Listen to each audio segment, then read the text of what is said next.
Halo semuanya, kembali lagi dengan aku Fairuzi Ahmad Ramadhani Muda.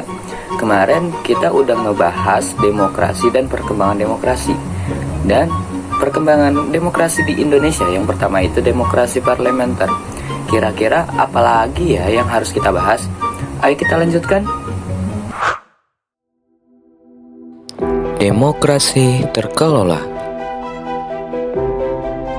Selain demokrasi parlementer, negara Indonesia juga jelas menganut demokrasi pimpinan sejak tahun 1959 dan berhenti pada tahun 1965 ketika Presiden Soekarno lengser dari jabatannya. Pada periode ini, ketika Presiden Indonesia saat itu masih dijabat oleh Soekarno, ia mengusulkan konsep atau desain demokrasi terpimpin sebagai alternatif dari sistem demokrasi parlementer yang sudah ada sebelumnya yang telah dihapuskan.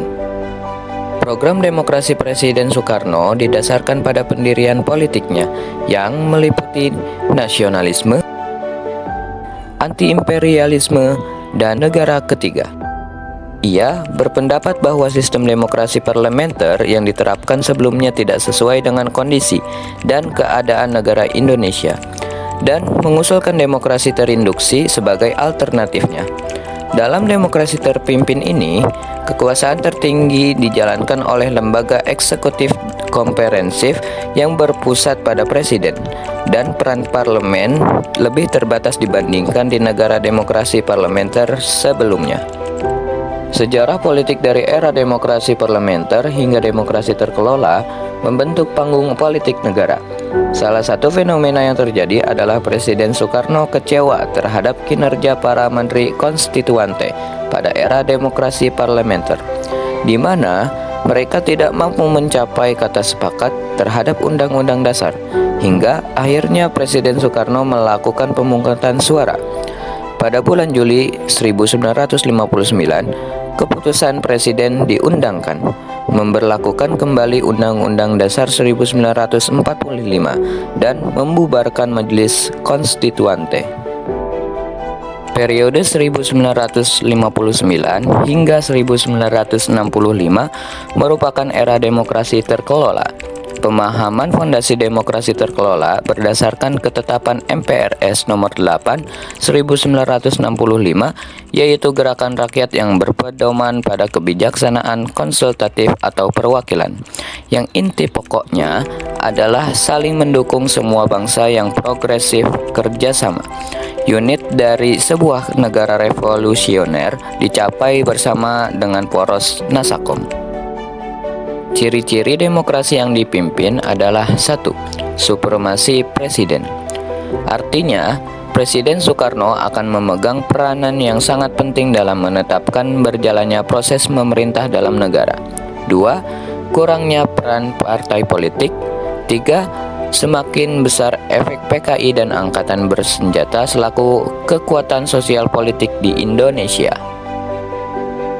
Sepanjang sejarah, perkembangan sistem demokrasi yang ada di Indonesia pada tahun 1945 hingga tahun 1959 mengalami pasang surut. Saat itu, perdebatan dan perbedaan pendapat terus berlanjut di kalangan pejuang kemerdekaan mengenai pilihan sistem ketatanegaraan. Indonesia resmi memproklamirkan kemerdekaan pada tanggal 17 Agustus 1945 dan melahirkan negara merdeka. Namun, Undang-Undang Dasar 1945 yang diundangkan pada tanggal 18 Agustus 1945 menggantikan sistem presidensial yang didirikan di sana. Hal ini menunjukkan bahwa saat ini masih terdapat segelintir masyarakat Indonesia yang tidak sepakat mengenai sistem demokrasi mana yang sebaiknya digunakan dalam menjalankan pemerintahan. Doktrin Dwi Tunggal yang dikembangkan pada tahun-tahun awal kemerdekaan akhirnya memberi ruang bagi Muhammad Hatta untuk lebih berperan dalam mengarahkan pemerintahan. Minimnya peran Soekarno berdampak pada lambatnya perkembangan dunia politik saat itu. Dengan diterimanya demokrasi parlementer multipartai, tercatat terjadi pergantian kabinet sebanyak 7 kali dalam kurun waktu 14 tahun, dari tahun 1945 hingga 1959, yang berarti rata-rata usia kabinet hanya sekitar 1,5% bulan. Tapi, beberapa lemari bisa bertahan lebih dari 2 tahun. Ini menunjukkan bahwa partai yang berkuasa saat itu mampu menggulingkan pemerintahan saat ini. Meskipun merupakan kekuatan sosial politik yang paling penting, terdapat sebagian kekuatan sosial politik yang tidak memiliki jalur atau area nyata dalam kelompok politik. Ditambah lagi ketidakmampuan anggota dari partai politik di daerah pemilihan untuk mencapai kesepakatan yang menjadi landasan bagi negara bagian untuk membuat undang-undang baru. Hal ini berkontribusi pada total permasalahan yang dihadapi di era demokrasi parlementer multipartai. Karena semakin kompleksnya permasalahan yang dihadapi negara Indonesia dari tahun 1945 hingga tahun 1959. Presiden Soekarno mengeluarkan perintah eksekutif pada tanggal 5 Juli 1959 yang mengesahkan lagi Undang-Undang Dasar 1945 dan membentuk demokrasi parlementer. Peristiwa ini sekaligus menandai dimulainya lahirnya demokrasi terpimpin dan berakhirnya era demokrasi parlementer.